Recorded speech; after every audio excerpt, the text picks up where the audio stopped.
Bom dia! Esse domingo, dia 31 de maio, a Escola Dominical da Igreja Batista Regular Vida e Paz. A Escola Dominical, a classe dos homens, mas também temos classe para as mulheres, mas aceitamos qualquer pessoa assistir, né? Esse aula. Mas, muito bom.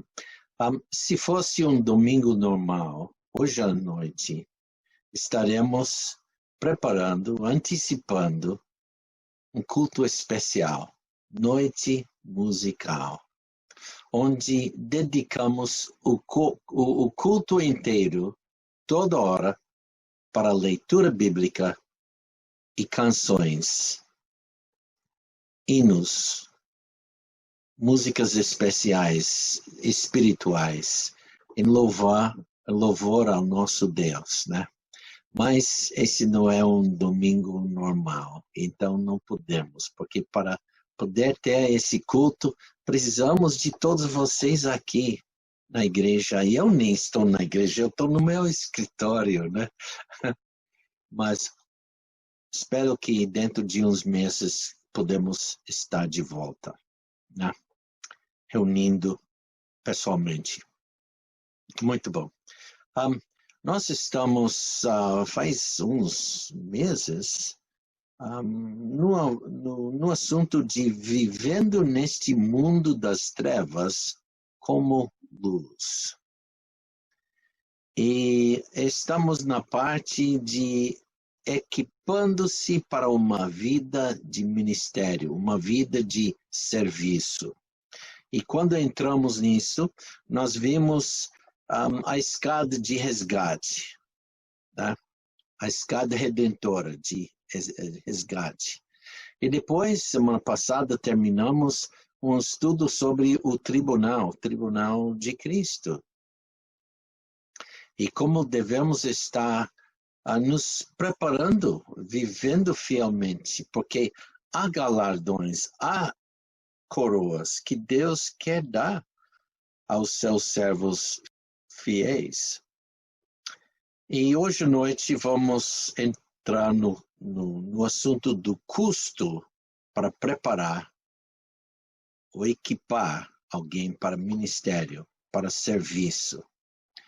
E depois vamos ver o poder, de onde vem o poder para esse serviço. E depois, o último, a obra, né? Então é isso.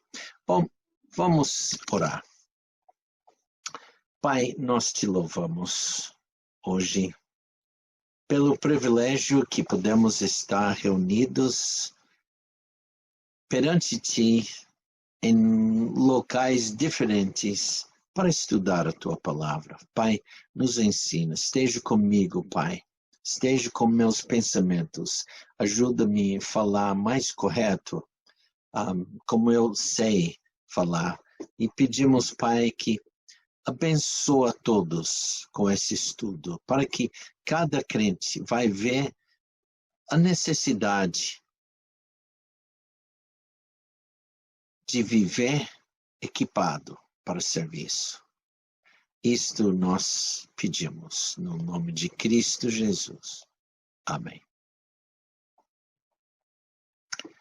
Nós vamos entrar no assunto hoje à noite, lendo Atos, capítulo 9. Atos, capítulo 9, veremos versículos 1 a 16. Capítulo 9, versículos 1 a 16. Porque vamos ver um pouco da preparação de um homem para serviço, né? Então, Atos capítulo 9, versículos 1 a 16. E Saulo, respirando ainda ameaças e mortes contra os discípulos do Senhor, dirigiu-se ao sumo sacerdote e pediu-lhe cartas para Damasco, para as sinagogas, a fim de que, se encontrasse alguns deste caminho, quer homens, quer mulheres, os conduzisse presos a Jerusalém. E indo no caminho, aconteceu que, chegando perto de Damasco, subitamente o cercou um resplendor de luz do céu. E, caindo em terra, ouviu uma voz que lhe dizia: Saulo, Saulo, por que me persegues? E ele disse: Quem és, Senhor? E disse o Senhor: Eu sou Jesus, a quem tu persegues. Duro é para ti recalcitrar contra os aguilhões. E ele, tremendo e atônito, disse: Senhor, que queres que eu faça? E disse-lhe o Senhor: Levanta-te e entra na cidade, e lá te será dito o que te convém fazer. E os homens que iam com ele pararam espantados, ouvindo a voz, mas não vendo ninguém. E Saulo levantou-se da terra e, abrindo os olhos, não via a ninguém. E, guiando pela mão, o conduziram a Damasco. Esteve 3 dias sem ver, e não comeu nem bebeu. E havia em Damasco um certo discípulo chamado Ananias. E disse-lhe o Senhor em visão: Ananias? E ele respondeu: Eis-me aqui, Senhor. E disse-lhe o Senhor: Levanta-te e vai à rua chamada Direita, e pergunta em casa de Judas por um homem de Tarso chamado Saulo. Pois eis que ele está orando. E numa visão, ele viu que entrava um homem chamado Ananias e punha sobre ele a mão para que tornasse a ver. Respondeu Ananias: Senhor, há muitos ouvi acerca desse homem. Quantos males tem feito aos teus santos em Jerusalém? E aqui tem poder dos principais sacerdotes para prender a todos os que invocam o teu nome. Disse-lhe, porém, o Senhor: Vai, porque este é para mim um vaso escolhido, para levar o meu nome diante dos gentios e dos reis e dos filhos de Israel. E eu lhe mostrarei quanto deve padecer pelo meu nome.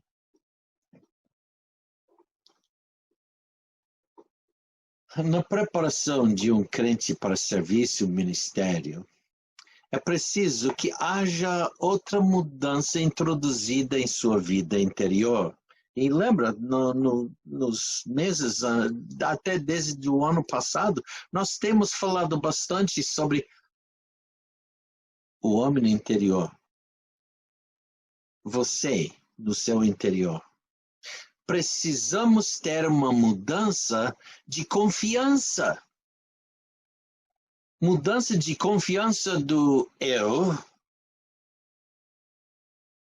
para confiança em Deus. Para isso, poderíamos ser levados até, parece, ao ponto da morte. Veremos o exemplo da vida de Paulo para ver como isso ocorre. Lucas, aqui em capítulo 9, mostra um pouquinho dessa preparação.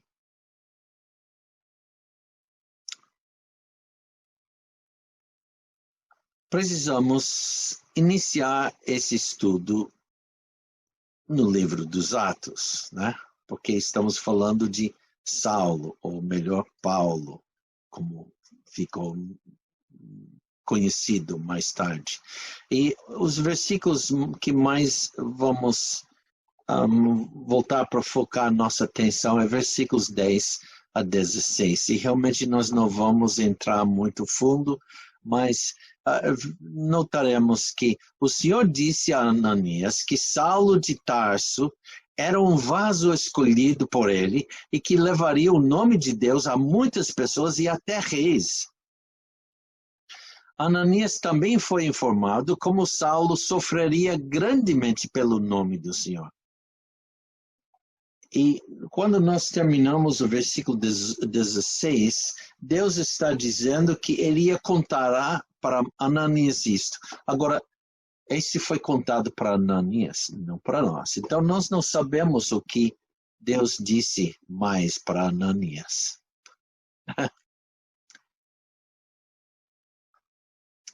Parece que sofrimento está associado ao serviço e ministério. Realmente é.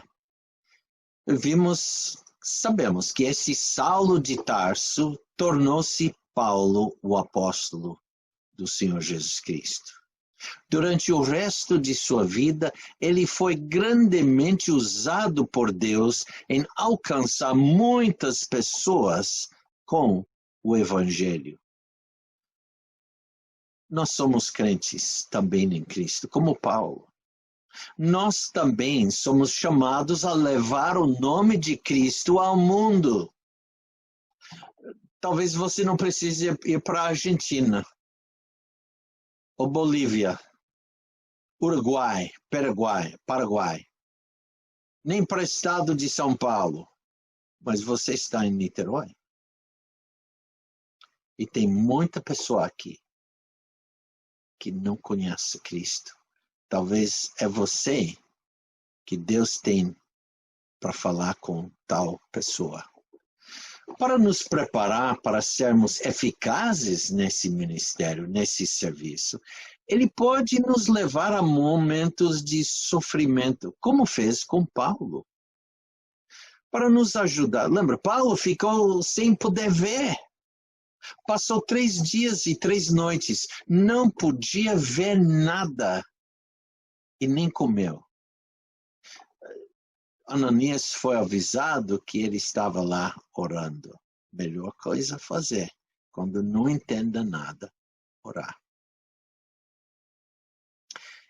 Eu creio que Saulo, estava entendendo algumas coisas.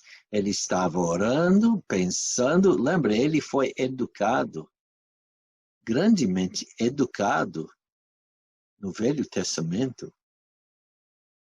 E por anos ele estava recusando que um certo homem chamado Jesus, conhecido Jesus de Nazaré, era o próprio Messias. Ele estava negando, mesmo com todas as provas. Finalmente, ele encontra esse Jesus e ele diz: o que quer que eu faça, Senhor? Né? Então, para nos ajudar a entender essa obra preparatória,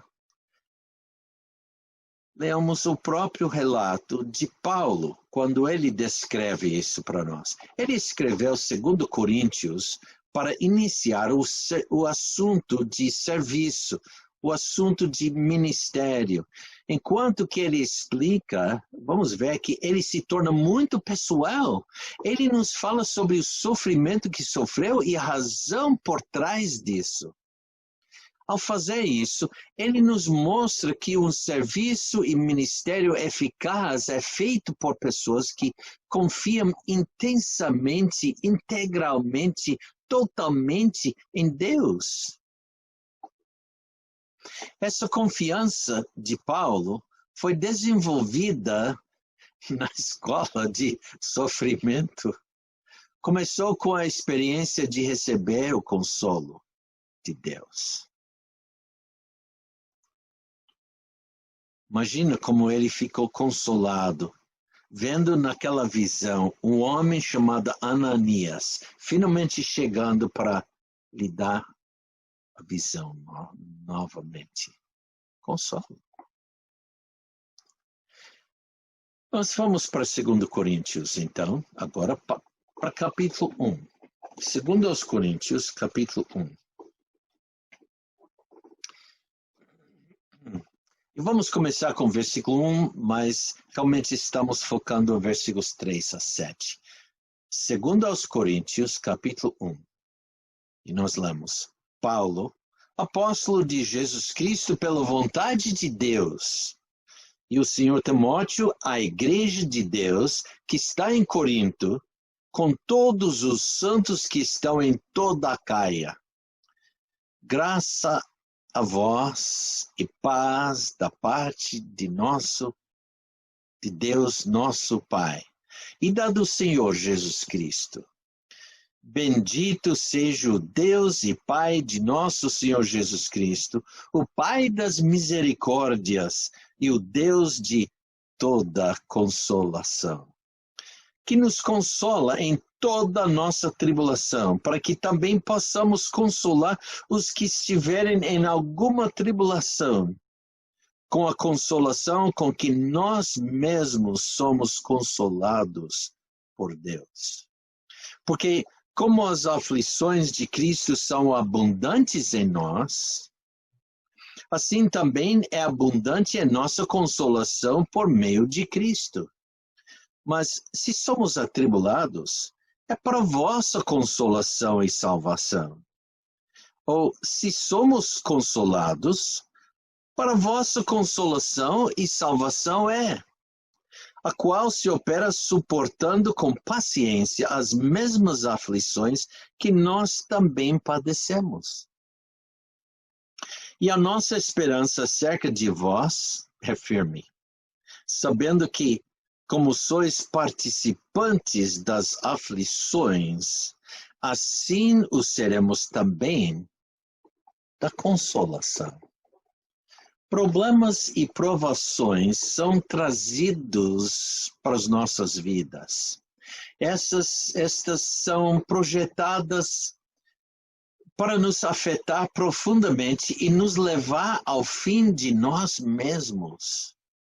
Algumas delas são muito dolorosas e não tem solução, a menos que o próprio Deus faça alguma coisa. Então, elas dirigem os nossos pensamentos, nossos pedidos para o nosso Pai Celestial, por sua ajuda. É o que precisamos, né? Ajuda de Deus. Deus responde às nossas orações, nos consolando, nos confortando. Estamos informados de 3 fatos sobre Deus nesta passagem. Em versículo 3, dá uma olhada, versículo 3. Deus é, em primeiro lugar, o Pai de nosso Senhor Jesus Cristo. Em segundo lugar, Ele é o Pai das misericórdias. Ele é o Deus de toda consolação. Vamos ler esse versículo novamente. Bendito seja o Deus e Pai do nosso Senhor Jesus Cristo, o Pai das misericórdias e o Deus de toda a consolação. Maravilhosa. Deus está grandemente comprometido com o ministério de nos consolar. O sofrimento e os problemas são os meios que Deus usa para nos ensinar sua obra consoladora. Aprendemos a vê-lo operando durante nossos tempos de angústia. Ele nos conforta, nos consola quando nós olhamos procurando a ver Ele. Ele nos conforta em toda a nossa tribulação para que possamos consolar outras pessoas em qualquer problema que elas estejam passando.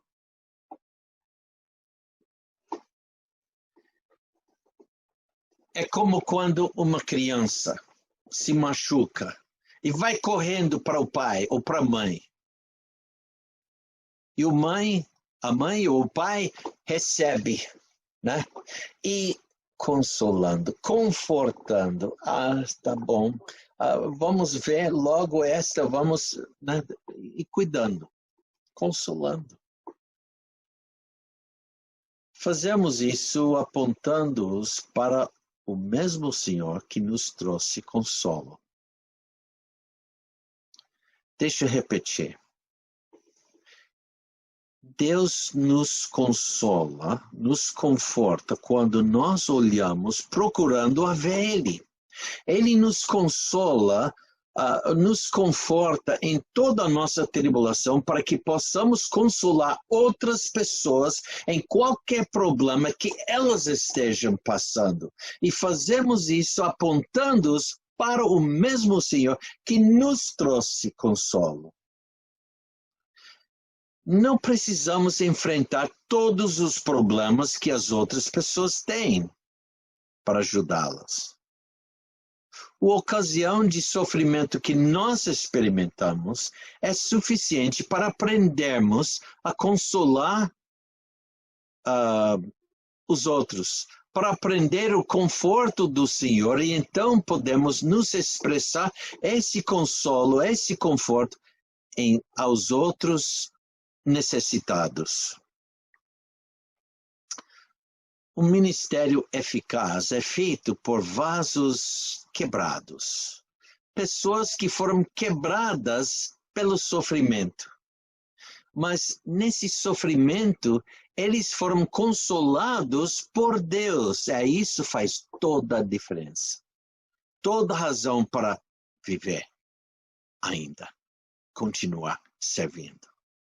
Mas nesse sofrimento, eles foram consolados por Deus. Nos próximos versículos, Paulo aborda isso mais especificamente. Vamos ler agora versículos 8 a 11. Versículos 8 a 11.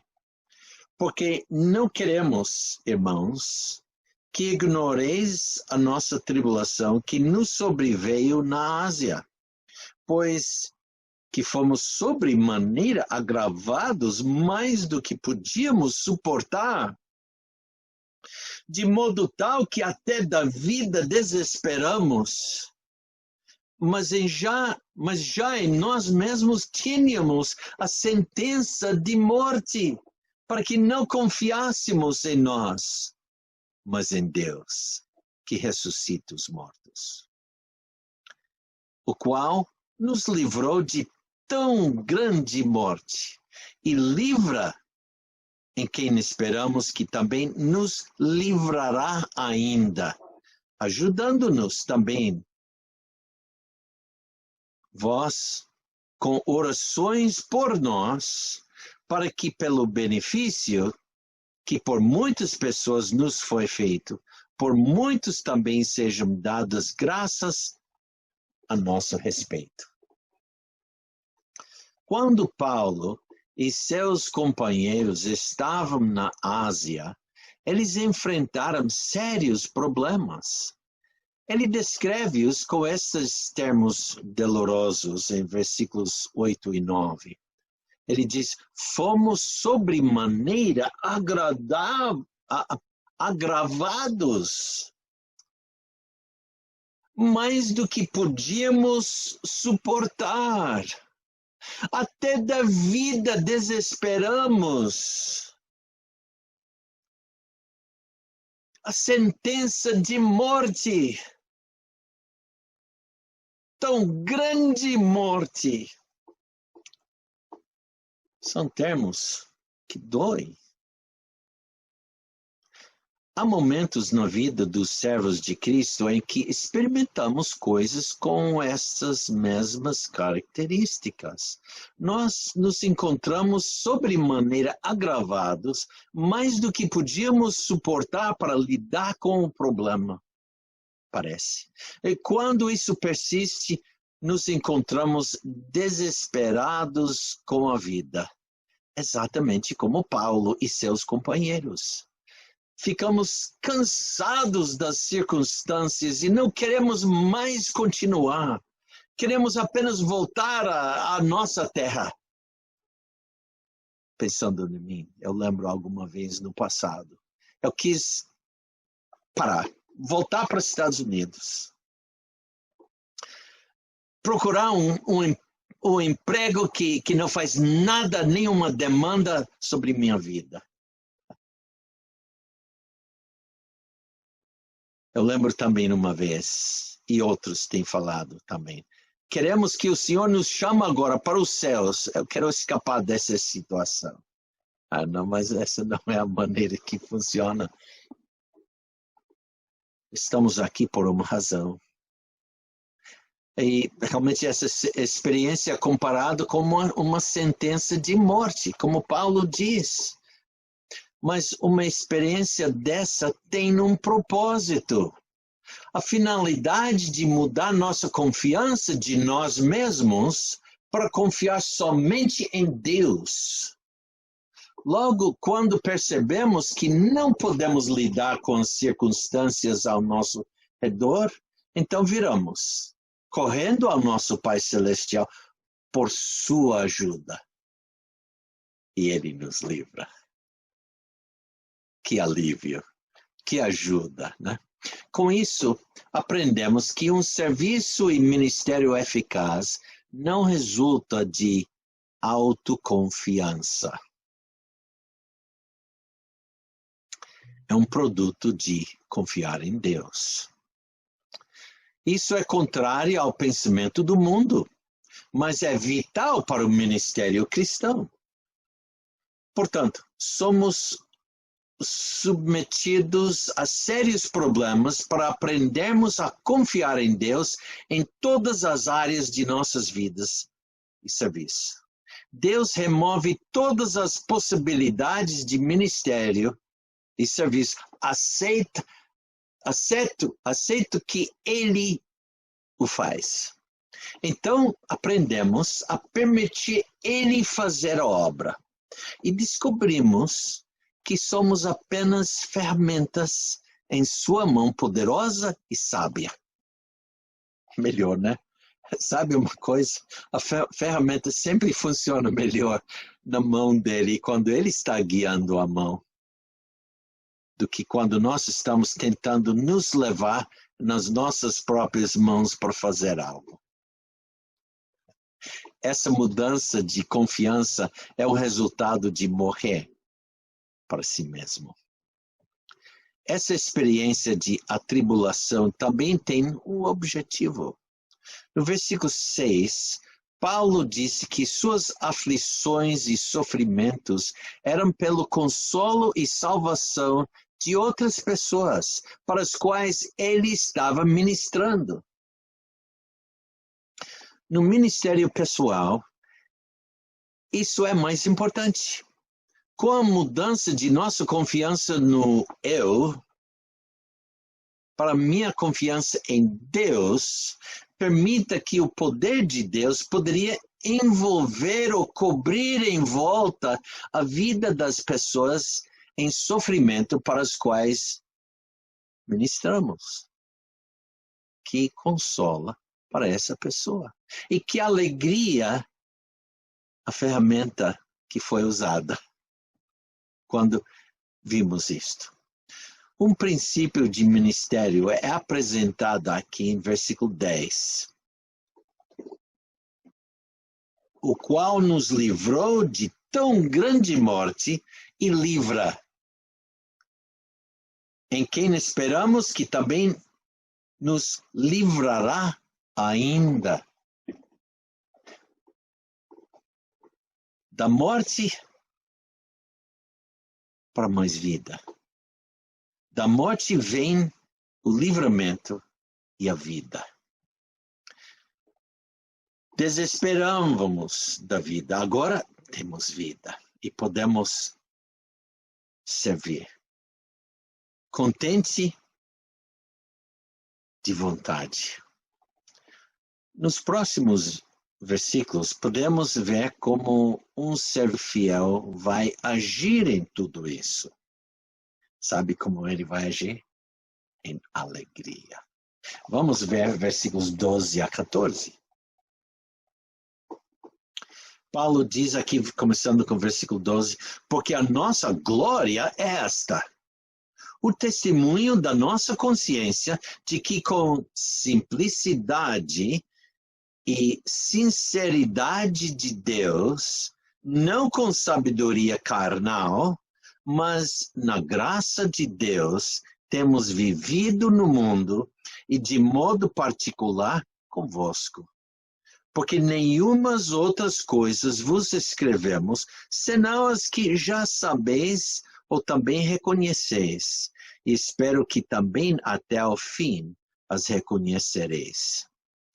Como também já em parte reconhecestes em nós que somos a vossa glória, como também vós sereis a nossa no dia do Senhor Jesus.